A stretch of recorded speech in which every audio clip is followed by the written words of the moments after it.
সমুদ্রের গাঢ় নীল জলরাশি, ধুরে ভাসছে ছোট নৌকা, আর সামনে দেখা যাচ্ছে বিশাল সবুজ চর ও বালুময় টেকচারে ভরা বাঁশবাড়িয়া সি বিচ। এই নীরবতাই হলো বাঁশবাড়িয়া সি বিচের সৌন্দর্য, যেখানে মাটি, জল আর আকাশ মিলেমিশে এক অপূর্ব রং তৈরি করে। স্বাগতম সন্দ্বীপের বাঁশবাড়িয়ায়, এক টুকরো শান্ত সমুদ্রভূমি যেখানে সময় যেন একটু ধীরে চলে। সমুদ্রের উপকূলীয় চরাঞ্চলের এই বীজটিকে প্রকৃতি নিজের হাতে সাজিয়েছে। জোয়ার ভাটার খেলা এখানে এক অন্যরকম শিল্প তৈরি করে। ঢেউয়ের কাঁটায় তৈরি হয়ে অসংখ্য লাইন, চরের মাছ দিয়ে বয়ে যায় নীলচে সরু খাল, আর জলে ভাসে মৎস্যজীবীদের ছোট ছোট নৌকা। বাঁশবাড়িয়ার সবচেয়ে সুন্দর দিক হলো এর প্রশান্তি।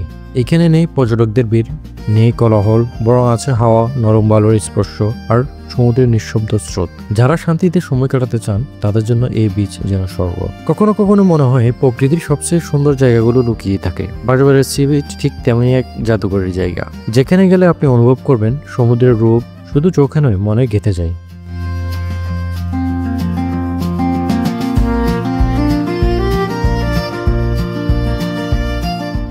হ্যালো ভিউয়ার্স, আসসালামু আলাইকুম। সবাই কেমন আছেন? আশা করি সবাই ভালো আছেন। আমি আলহামদুলিল্লাহ ভালো আছি। আর আমি এখন যে জায়গাটিতে দাঁড়িয়েছি এটা হচ্ছে বাঁশবাড়িয়া সি বিচ বা বাঁশবাড়িয়া ঘাট বলা হয়, অর্থাৎ সন্দ্বীপের প্রান্তে। আর আমি এখন যে জায়গাটার উপরে হাঁটছি এখানে কিন্তু অনেক একটা কাঠের ব্রিজ ছিল। আপনারা যদি দেখেন কাঠের ব্রিজটা কিন্তু নিচের দিকে ডেবে গেছে, অর্থাৎ মাটির সাথে একেবারে মিশে গেছে। একেবারে ওইখান থেকে শুরু করে দেন হচ্ছে একদম নিচ পর্যন্ত হচ্ছে পুরোটা কাঠের ব্রিজ ছিল। সুবিশাল এক চর জেগে উঠছে নতুন করে, একবার ওইখান থেকে শুরু করে দেন এতটুকু পর্যন্ত।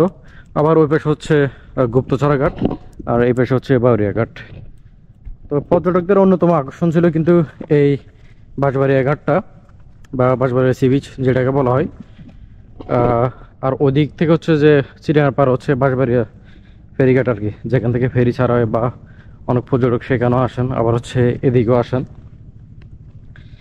আপনারা যারা হচ্ছে রিসেন্টলি এই জায়গাতে আসেন নাই, অর্থাৎ বাঁশবাড়িয়া সি বিচে, আপনারা চাইলে আসতে পারেন। জায়গাটা সুন্দর আছে। আর যেহেতু একেবারে নতুন করে চর জায়গা উঠছে সেজন্য হচ্ছে আপনাদের জন্য সুবিধা হয়েছে, আপনারা বাইক নিয়ে আসতে পারবেন। তো যখন হচ্ছে এই মাটিগুলো একেবারে শক্ত থাকবে, যদি জোয়ার হয়, জোয়ারের পরে যদি মাটিগুলো নরম থাকে তখন হচ্ছে আপনারা বাইক নিয়ে এতটুকু পর্যন্ত আসতে পারবেন না। যারা হচ্ছে বাইক নিয়ে আসার চিন্তা ভাবনা করতেছেন আপনারা অবশ্যই দেখে শুনে দেন হচ্ছে এদিকে বাইক আনতে পারবেন। তো সুন্দর, একেবারে সুন্দর হয়ে গেছে, একদম প্লেন, একেবারে সমতল, নতুন করে চর জেগে উঠছে, খুবই সুন্দর। দূর থেকে আপনি যখন দেখবেন আপনার কাছে অনেক বেশি ভালো লাগবে, কারণ হচ্ছে সামনে সুবিশাল পাহাড় দেখা যাচ্ছে আর মাঝখানে হচ্ছে নদী। এই জিনিসটা বা এই দৃশ্যটা আপনাদেরকে অনেক বেশি মুগ্ধ করবে। খুবই সুন্দর একটা দৃশ্য বলা যায়। আর যারা আপনারা দেখেন না এখানে যে কাঠের ব্রিজ ছিল সেটার কি অবস্থা, আগে কিন্তু এমন ছিল না। আগে কাঠের ব্রিজটা একেবারে ওই মাথা থেকে শুরু করে দেন হচ্ছে কতটুকু পর্যন্ত বিস্তৃত ছিল আর কি। এখনও আছে কিছু কিছু ভাঙা অংশ আছে, আপনারা যদি দেখেন সামনের দিকে যদি একটু যায়। যেহেতু ভাটা পড়ছে সেজন্য হচ্ছে এখনও মাটিগুলো নরম, শক্ত হয় নাই, ওদিকে হয়তো যাওয়া যাবে না।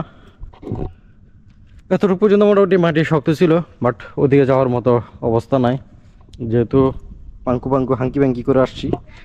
সো আপনারা যখন হচ্ছে আসবেন, আসলে একেবারে নিচ পর্যন্ত যাওয়ার ট্রাই করবেন। নিচ পর্যন্ত গেলে দেখেন সামনে হচ্ছে সুবিশাল পাহাড়, মিডলে হচ্ছে আপনার নদী দেখা যাচ্ছে, একেবারে নিট অ্যান্ড ক্লিন বলা যায় এবং সুন্দর একটা দৃশ্য।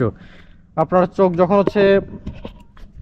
আপনি যখন হচ্ছে হঠাৎ করে দেখবেন বা হচ্ছে আপনি অনেকদিন পরে এখানে আসছেন বা আসবেন, আপনার কাছে একটা অন্যরকম ভালো লাগা কাজ করবে। মনে হবে জানো না আপনি আউটসাইডের কোনো একটা ডিস্ট্রিক্টে আছেন, বা কাপ্তাই বা রাঙামাটির এই ধরনের যে কিছু জায়গা আছে অনেকটা ওরকমই লাগে দূর থেকে।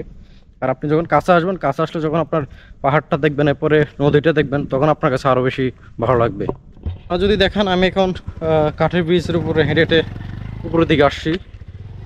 ঠিক এই প্রান্ত থেকে এখানে কিন্তু অনেক উঁচু ছিল, মাটির একটা লেয়ার ছিল, একেবারে অনেক উঁচু একটা লেয়ার ছিল। ঠিক এখান থেকে হচ্ছে কাঠের ব্রিজটা শুরু হচ্ছে একদম সামনের দিকে।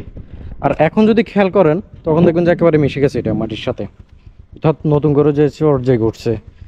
আর এইখান থেকে সামনের দিকের ভিউ অনেক বেশি সুন্দর, মার্শাল্লাহ। আপনারা যারা হচ্ছে এখনও আসেন নাই অবশ্যই বিকালের দিকে আসবেন। আর এখন যেহেতু শীতকাল, টাইম খুবই শর্ট, সেজন্য হচ্ছে সময় নিয়ে আসবেন। সুন্দর একটা জায়গা এবং সুন্দর ওয়েদার বলা যায়। আশা করি আপনাদের কাছে ভালো লাগবে, আপনারা এসে হতাশ হবেন না বা নিরাশ হবেন না। বিয়ার্স, আপনি যখন হচ্ছে বাঁশবাড়িয়া সি বিচে আসবেন তখন হচ্ছে আশেপাশে অনেক পেয়ারা বাগান দেখতে পাচ্ছেন।